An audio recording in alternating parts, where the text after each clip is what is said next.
The worst date I've ever had in Miami. So I took this girl out on a date and we were going to dinner, and I had the bright idea because my friends were in town to, hey, bring 4 of your girls and I'll bring 4 of my guy friends. So we all go to this restaurant and everyone's coming in at different times at this point because it was a little, off the cusp, off the fly.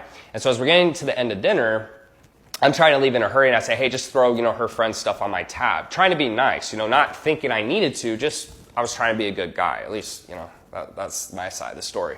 So we go to the next bar and we start getting drinks and hookah. And I'm not drinking. Most of my guy friends aren't drinking. And the girls are slurping these drinks down as much as they can. Just as much as they can possibly consume in the next hour. And so we get to the end and I do the same thing where I'm like, hey, put the hookahs on my tab, put this on my tab. And the girl I'm with, I'm paying for all her things, so I want to keep that transparent.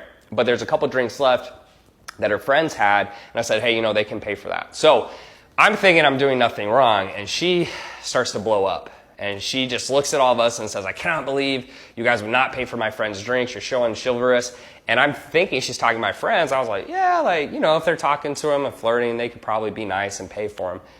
And at that moment, she looks at me and goes, and especially you, because you do over $10 million plus in a year. And I looked at her. What? And I looked at them. And I looked at her. What the?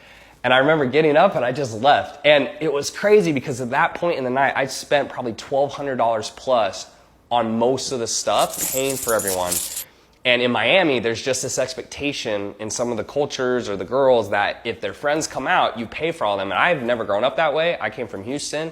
And so maybe I'm wrong. Maybe I'm the crazy one. But that to me was the craziest day I'd ever had because I'm very used to paying for my date. But, if the other girls, they're not coming home with me, they're not dating me, I don't pay for them unless I'm trying to be nice. So that was the craziest experience on a date I've ever had in Miami.